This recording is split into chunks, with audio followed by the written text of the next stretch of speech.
Hi, my name's Jason, and today I'm going to talk to you about recording a song with no click track, but setting yourself up so that you can actually pick and choose parts between different takes. And even though they don't have the exact same timing, you will be able to move between them, and you don't have to restrict yourselves to only one full take. And so this video is not trying to convince you to get rid of the click if you really want to have it. Some people, including myself, would say that in certain circumstances you perform differently and you may prefer the way that you perform without a click. Or you might want to get rid of the headphones because you don't like to hear yourself in headphones when you're performing. But still, you have some anxieties about performing without a click because you think that you need to do it all in one take and get it all perfect. That's what this video is about. It's about allowing you to perform without a click, but still get some of the benefits of performing in a controlled timeline on a song. You do need to be very well practiced to be able to do this because you need to actually be quite consistent in how you play it. Otherwise, I don't think it's going to work that well. The second part of this, which I think is maybe the big secret reveal, that you actually want to start the recording with a click. When I do it, I just put the click on to speakers in my room and I just play along with the click at the beginning of the performance. So I perform like 8 bars opening of the song with the click. And then every take that I do, I reinforce that same starting tempo. And so the tempo, if it's the same at the beginning, will more or less be the same at the end. Now, you may be skeptical. I'm going to show you the results where I recorded different takes exactly as I just described. So the first thing I want to show you is just how consistent your timing can be maintained as you go through on a performance. So I'm going to line them up and you can see how close they are. So they all start here. This is where the actual singing starts, is why that transient is there. But overall, this is pretty consistent. Lining up here on this first transient, that's at the 34-second mark. And then we get to the end here. These are ending at 2:58 versus 3 minutes. So it's like a 2-second difference in the performance of this song. These are the takes that I have already determined are going to be the ones that I cut between to make my best performance of the first chorus. So we're going to start on take 17. And the first chorus starts right here. So when I held you in my arms, I had to... I'm going to cut over to take 19 for this next section. So I just want to show you why did I want to do that. So I'm going to zoom in just a little bit here.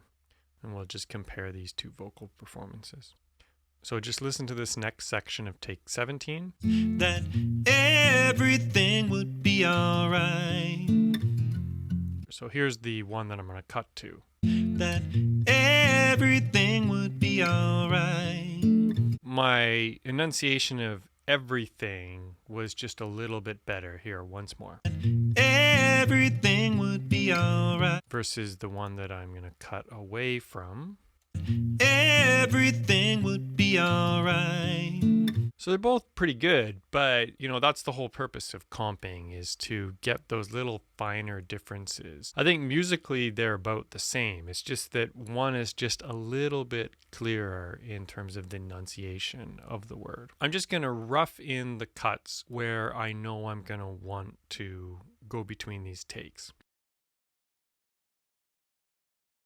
And then I'm actually going to cut over to take 21 at the end because I liked how I performed the very last word.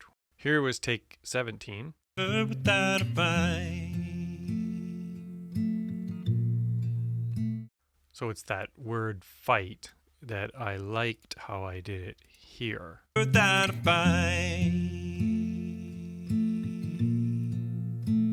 Just a little warmer, clearer, just a little more present, I thought.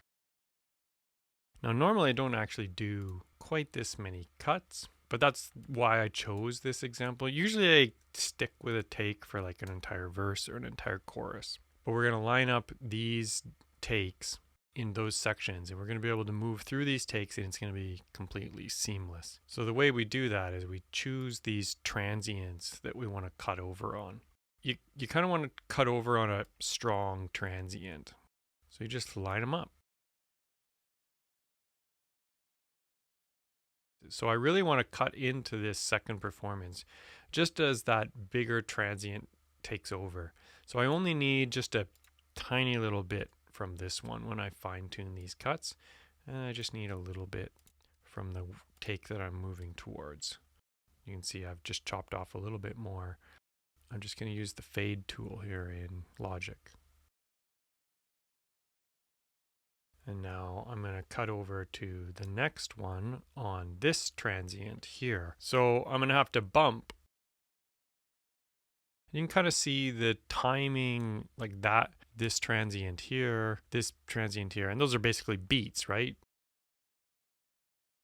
And same thing, I'm going to try to, so I'm going to fine tune that a little bit so that the transient, the vocal comes in at that same spot. And then the final one, there's that word and that word basically coming in at the same time. So I'm going to cut over just on this word right here.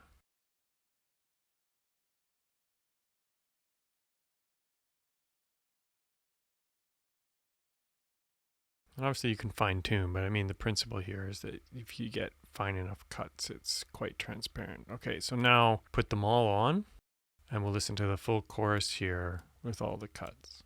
So when I held you in my arms, I had the confidence to promise that everything would be alright.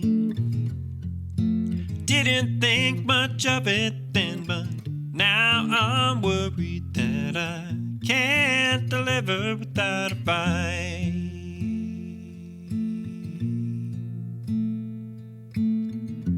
I think that worked pretty well. So thanks for watching. I am a full-time musician and I document the process here on YouTube to show you how I do it. Hopefully it's helpful to you. But also if you like the music that you heard here, that is my original music. Please check it out. There's links in the description. I'm up on the streaming services wherever you like to listen. Thanks a lot and subscribe to this channel for more content like this.